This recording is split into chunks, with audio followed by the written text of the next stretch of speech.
दोस्तों, इस समय लिटरली पूरी दुनिया की नजर भारत, चीन और रूस के ऊपर टिकी हुई है। दुनिया के तीनों बड़े लीडर इस समय चीन में मौजूद हैं। भारतीय प्रधानमंत्री ने शी जिनपिंग को इंडिया आने के लिए इनविटेशन तक दे दिया। दोनों देशों के बीच डायरेक्ट फ्लाइट शुरू होने वाली है और अब तो चीनी पत्रकार भी भारत और चाइना को करीब आना चाहिए, ये आवाज उठा रहे हैं। लेकिन भारत और चीन की नजदीकी दो देशों को बहुत चुभ रही है। एक है पाकिस्तान और दूसरा है अमेरिका। दोनों देशों की मीडिया में इस समय क्या हेडलाइन भारत और चीन के मजबूत होते रिश्तों को लेकर बन रही है, इसके बारे में बात करेंगे। इसके अलावा भारत पर अमेरिका ने 25% अतिरिक्त टैरिफ ये कहकर लगाया था कि भारत रूस का तेल खरीदकर यूक्रेन रूस युद्ध में रूस का साथ दे रहा है।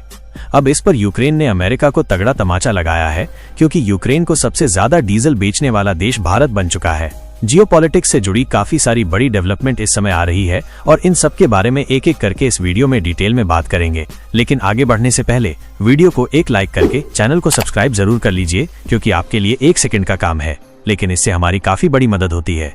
तो चलिए शुरू करते हैं इस वीडियो को। भारतीय प्रधानमंत्री 7 साल बाद चीन के दौरे पर पहुंचे, जहां पर जबरदस्त तरीके से पीएम का स्वागत किया गया। आज उन्होंने चीन के राष्ट्रपति शी जिनपिंग से मुलाकात की और तय समय से 20 से 30 मिनट लंबी ये बातचीत चली और दोनों देशों ने अपने रिश्तों को मजबूत करने की बात दोहराई। लेकिन भारत और चीन का साथ आना अमेरिका को पसंद नहीं आ रहा। यहां तक कि अमेरिका के पूर्व एनएसए ने तो ये तक कह दिया कि अमेरिका की ब्रांड टॉयलेट में पहुंच चुकी है। अमेरिका के पूर्व राष्ट्रीय सुरक्षा सलाहकार जैक सुल्लिवन ने भारत के खिलाफ आक्रामक टैरिफ नीति अपनाने के लिए ट्रंप प्रशासन की आलोचना की है। उनके मुताबिक अमेरिका के राष्ट्रपति अपनी इन नीतियों की वजह से भारत को जानबूझकर चीन की ओर धकेल रहे हैं, जो कि अमेरिका के हितों के बिल्कुल विपरीत है। बाइडेन के समय में सुरक्षा सलाहकार रहे सुल्लिवन ने दुनिया भर के देशों में अमेरिका के प्रति बढ़ते अविश्वास के मुद्दे पर भी बात की। उन्होंने कहा कि आज हमारे सहयोगी देश हमें एक विघटनकारी देश के रूप में देखते हैं। हम अपने रिश्ते अपने मित्र देशों से भी खराब करते जा रहे हैं, फिर चाहे उसमें जापान हो, भारत हो, ऑस्ट्रेलिया, ब्रिटेन हो या फिर यूरोपीय यूनियन के देश ही क्यों न हो। ट्रंप ने अमेरिका की फॉरेन पॉलिसी और छवि को इतिहास का सबसे बड़ा झटका दिया है। पूर्व राष्ट्रीय सुरक्षा सलाहकार का यह बयान सही भी है। दूसरी तरफ भारत और चीन के बीच बढ़ते नजदीकियों को लेकर अमेरिका के अखबार भी काफी आर्टिकल छाप रहे हैं, जो कि अमेरिका की दुविधा को दिखाता है। चलिए अब समझते हैं कि शी जिनपिंग और मोदी के बीच किन मुद्दों पर बातचीत हुई। सबसे पहले और सबसे अहम बात हुई सीमा विवाद पर।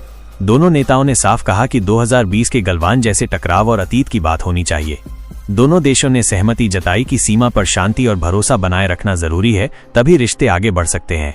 इसके लिए दोनों देशों की तरफ से विशेष रिप्रेजेंटेटिव भी नियुक्त किया जाएगा, जो कि इन फ्यूचर इस तरह की घटना न हो, इस पर नजर रखेगा। दूसरी बड़ी चर्चा हुई व्यापार और निवेश पर।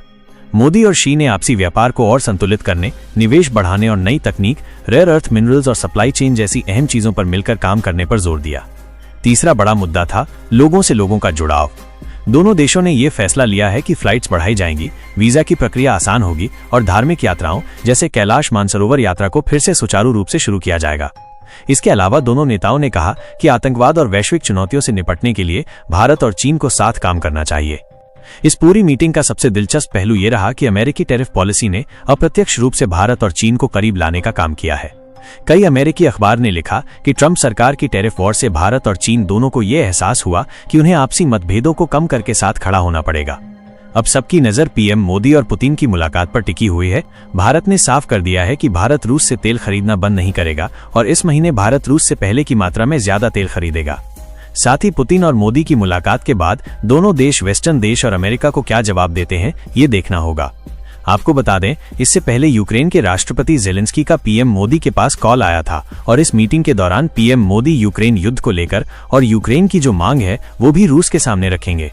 साथ ही एक और इंटरेस्टिंग चीज ये है कि क्या भारत, चीन और रूस एक मंच पर एक साथ खड़े दिखाई देते हैं। अगर ऐसा हुआ तो ये अमेरिका के लिए बहुत बड़ा सिग्नल होगा और इसके बाद अमेरिका कैसे रिएक्ट करता है, ये देखना इंटरेस्टिंग रहेगा। चीन के अंदर चीनी पत्रकार और लोगों के द्वारा भी बड़े पैमाने पर यह कहा जा रहा है कि भारत और चीन को दुनिया की भलाई के लिए साथ होना चाहिए। अब जरा सोचिए, अमेरिका भारत को रूस से तेल खरीदने के लिए सजा दे रहा है, लेकिन वही तेल जब डीजल बनकर यूक्रेन पहुंच रहा है तो वही अमेरिका इसे नजरअंदाज कर रहा है। यही असली अंतर्राष्ट्रीय राजनीति की आयरनी है। भारत से निकलने वाला डीजल कई रास्तों से यूक्रेन पहुंच रहा है। सबसे अहम रास्ता है रोमानिया के जरिए डेनियब नदी का। यहाँ से टैंकर सीधे डीजल लेकर यूक्रेन की सप्लाई चेन को मजबूत कर रहे हैं। इसके अलावा तुर्की का मारा एरेग्लिसी पोर्ट भी ये काम में अहम भूमिका निभा रहा है। यहाँ से भी भारत का डीजल यूक्रेन तक पहुंच रहा है। दोस्तों, ये सब आसान नहीं है, क्योंकि रूस पर पश्चिमी देशों ने भारी प्रतिबंध लगाए हुए हैं। लेकिन भारत ने इन जटिल हालातों में भी अपनी पहचान एक भरोसेमंद सप्लायर के तौर पर बनाई है। अब जरा आंकड़ों पर नजर डालते हैं। जनवरी से जुलाई 2025 के बीच भारत ने यूक्रेन को उसकी कुल डीजल जरूरत का करीब 10.2% सप्लाई किया, जबकि पिछले साल यही आंकड़ा सिर्फ 1.9% था, यानी एक साल में 5 गुना से भी ज्यादा वृद्धि। जुलाई महीने में तो भारत यूक्रेन का सबसे बड़ा डीजल सप्लायर बनकर उभरा है। हालांकि अभी भी वॉल्यूम के मामले में ग्रीस और तुर्की भारत से आगे हैं, लेकिन जुलाई के हिसाब से प्रतिशत में भारत ने सभी को पछाड़ दिया है। बेशक इस सप्लाई चेन में अन्य देश भी अहम भूमिका निभा रहे हैं। स्लोवाकिया, पोलैंड और लिथुआनिया जैसे देशों में भी बड़ी मात्रा में डीजल यूक्रेन पहुंच रहा है। स्वीडन की कंपनी प्रीम ने भी रिकॉर्ड स्तर पर सप्लाई की है। लेकिन जुलाई के आंकड़े ये साफ दिखाते हैं कि भारत का योगदान अब सबसे महत्वपूर्ण हो चुका है। यानी कि एक तरफ देखा जाए तो यूक्रेन भारत से डीजल खरीद रहा है, यूक्रेन के राष्ट्रपति भारत से बात कर रहे हैं, वो भी पुतिन से मोदी की मुलाकात से ठीक पहले। वहीं अमेरिका भारत के ऊपर टैरिफ इसलिए लगा रहा है क्योंकि भारत यूक्रेन युद्ध में रूस से तेल खरीद रहा है। इस समय जियोपॉलिटिक्स का खेल नेक्स्ट लेवल पर पहुंच चुका है। हालांकि इस समय भारत के लिए एक सबसे बड़ी समस्या चीन को लेकर यह भी है कि भारत और चीन के बीच ट्रेड डेफिसिट बहुत बड़ा है, यानी कि $99 बिलियन से ज्यादा का ट्रेड डेफिसिट भारत और चीन के बीच है। अब भारत को इसको कम करना होगा। ट्रंप के द्वारा जिस तरह से टैरिफ वगैरह भारत के ऊपर लगाया जा रहा है, अब भारत को अपनी सप्लाई को चीन की तरफ डाइवर्ट करना होगा। साथ ही भारत और चीन के रिश्ते तब और मजबूत होंगे जब चीन भी भारत से भारी मात्रा में सामान को खरीदे। वैसे दोस्तों, अगर आपको 2 ऑप्शन दिया जाए, भारत और अमेरिका के रिश्ते सुधरे या भारत और चीन के, तो आप किसको सिलेक्ट करेंगे? अपनी राय कमेंट बॉक्स में लिखकर बताइएगा। फिलहाल इस वीडियो में इतना ही। इन्फॉर्मेशन और वीडियो पसंद आई हो तो वीडियो को अपने परिवार और चाहने वाले के पास शेयर जरूर करें, और वीडियो लाइक करके डेली डिफेंस, वर्ल्ड अफेयर्स और फॉरेन पॉलिसी से जुड़ी ऐसी वीडियो को देखने के लिए चैनल को सब्सक्राइब कर बेल आइकन को जरूर दबा लें। फिर मिलेंगे ऐसी एक नई वीडियो के साथ। धन्यवाद। जय हिंद, जय भारत।